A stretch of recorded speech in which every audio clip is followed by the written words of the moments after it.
Karate is more than just punches and kicks. It is a powerful blend of skill, discipline, and tradition.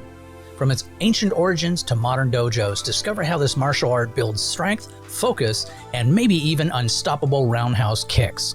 Shout out to Chuck Norris on today's episode of 5 Weird Things. Now, when I was 11, I started taking karate at one of Chuck Norris's first karate dojos in Redondo Beach, California. Now, I went for a whole 3 months, and then I whined at my mom and she let me quit. Biggest regret of my life. I really wish I had stayed with it. Now, what about you? Got any karate stories? Let me know in the comments. All right, let's get into it. First, the things we all need to know. Karate is a striking martial art that focuses on punches, kicks, knee strikes, elbow strikes, and defensive blocking techniques. Originating from Okinawa, Japan, it was influenced by Chinese martial arts and later developed into various styles. The word karate means empty hand, emphasizing its foundation as an unarmed combat system. Training in karate involves kata, which are prearranged forms, kihon, which is basic techniques, and kumite, which is sparring. It emphasizes discipline, self-control, and precise movement, ensuring that every punch and kick is delivered with maximum efficiency. Because if you're going to hit something, you might as well do it properly. Beyond just self-defense, karate is also a sport and a philosophy. Many practitioners follow the dojo-kun, a set of principles that promote respect, perseverance, and humility. While breaking boards looks cool, karate is ultimately about mastering oneself, and maybe throwing a well-timed roundhouse kick when necessary. Everybody got that? Good. Weird thing number 5. Karate started out as just weapons. Now, karate as we know it today is a striking martial art focused on powerful punches, kicks, and blocks. However, the origins are quite different. Early karate was not an empty-handed fighting style at all. It was a system that incorporated weapons. The roots of karate can be traced back to the Ryukyu Kingdom, now Okinawa, where local martial artists combined influences from Chinese kung fu with their own traditional fighting methods. And during this time, weapons such as the bow staff, which is a long wooden pole, the sai, which is a metal truncheon, and nunchucks, linked wooden rods, were commonly used in self-defense and combat. These weapons were often derived from farming tools, as Okinawan peasants were prohibited from carrying swords by ruling samurai forces. This restriction forced the local population to adapt their self-defense techniques, leading to creative and highly effective weapons-based martial arts. Now, as time passed, the need for weaponless techniques grew. The ban on weapons meant that fighters had to rely on their bodies for defense. This led to the development of powerful punching, blocking, and striking techniques that formed the foundation of modern karate. The name itself reflects this shift. Karate originally meant China hand, but later evolved into meaning empty hand, emphasizing the focus on unarmed combat. So while modern karate is best known for its hand-to-hand techniques, the weapon-based origins remain an important part of Okinawan martial arts. Many traditional schools still teach kobudo, the art of Okinawan weapons, alongside karate. So while karate today is an empty hand discipline, its history is deeply connected to the very tools that once defined it. Weird thing number 4. The 3 most popular styles of karate. Now, karate has developed into many styles over the years, but 3 stand out as the most widely practiced worldwide. Each has its own philosophy and approach, but all share the core principles of discipline, technique, and self-improvement. Number 1, Shodokan. Shodokan is one of the most widely practiced karate styles, founded by Gichin Funakoshi in the early 20th century, and my apologies for my pronunciations. I know how bad they are. It is known for its deep stances, strong linear movements, and emphasis on kata, prearranged forms. Practitioners focus on precision, power, and explosive strikes, making it a structured and disciplined style.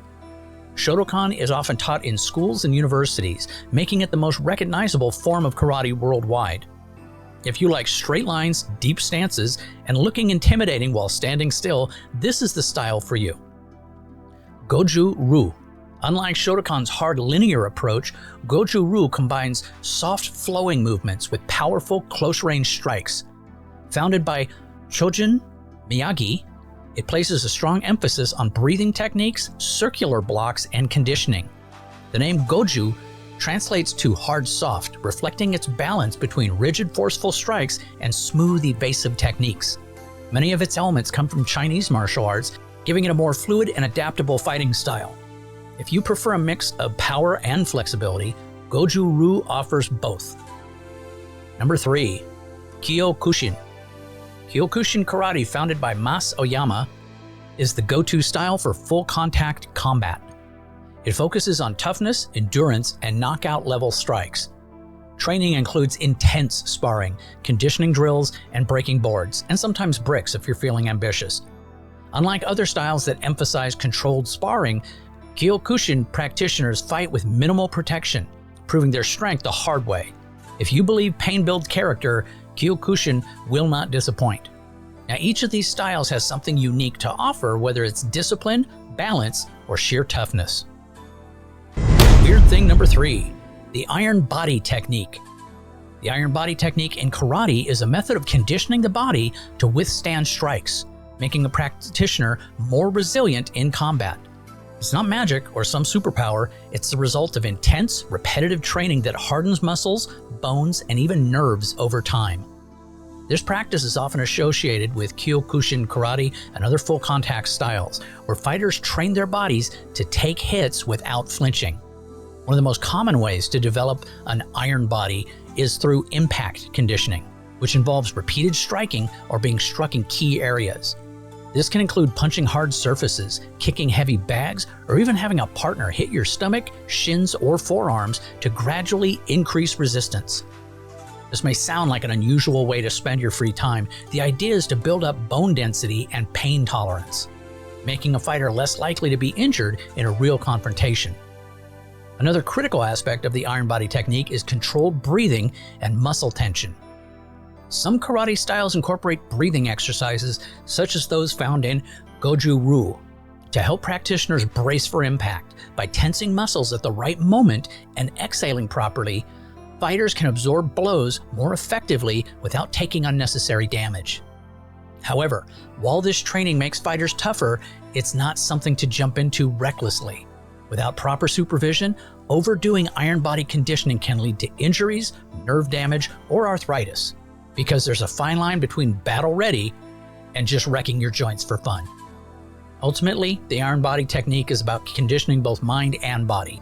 It's a test of endurance, discipline, and pain tolerance, perfect for those who believe strength is built through adversity. Weird thing number 2, 5 celebrities that are karate badasses. Many celebrities might seem more comfortable on the red carpet than in a dojo, but some have serious karate chops. Here are 5 stars who could probably handle themselves in a fight, at least if the movie stunts count. Number 1, Jean-Claude Van Damme.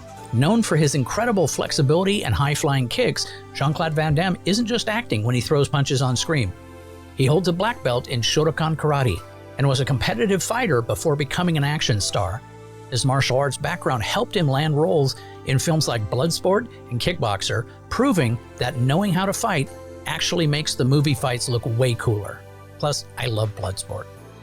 Number 2, the great Chuck Norris. The internet legend himself, Chuck Norris is a real-life martial arts master. He holds a black belt in Tang Soo Do, Taekwondo, and of course karate. Before he became famous for roundhouse kicking bad guys in Walker, Texas Ranger, Norris was a champion fighter, winning numerous karate tournaments. Now, if you ever doubted his skills, just remember, his kicks made him a meme before memes were even a thing. Elvis Presley, the king of rock and roll, was also the king of karate, or at least very dedicated to it. Elvis trained in Kenpo and Shotokan karate and even earned a black belt. He was so passionate about it that he incorporated karate moves into his stage performances, because nothing says rock star like throwing a spinning back kick mid-song. Number 4, Jason Statham. Before becoming Hollywood's go-to action star, Jason Statham was heavily involved in martial arts, including karate, kickboxing, and Brazilian Jiu-Jitsu. His background helps him do most of his own stunts because apparently punching bad guys on screen is more fun when you actually know how to fight. Number 5, and I know none of you saw this coming, Bear Grylls. The survival expert, known for drinking questionable fluids in the wild, is also a black belt in Shotokan karate. Before he was eating bugs on reality TV, he trained extensively in martial arts, proving that he can fight off an attacker just as easily as he can wrestle a snake for dinner. These celebrities bring real karate skills to their roles or survival situations, making them far more than just action heroes on the screen. And finally, weird thing number 1, the 5 best karate movies. Karate has had a strong presence in cinema, producing some of the most iconic martial arts films of all time. Whether they showcase real technique or just make karate look impossibly cool, these 5 movies are among the best ever made. Number 1, the legend, The Karate Kid, 1984. No karate movie list is complete without The Karate Kid.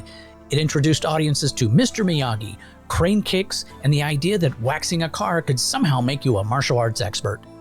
While Daniel LaRusso's technique might not win him a world championship, the film's message about discipline and perseverance remains legendary. Plus, it taught an entire generation that the best way to win a fight is to let your opponent charge at you while you stand on one leg. Number 2, one of my favorite films, The Way of the Dragon, 1972.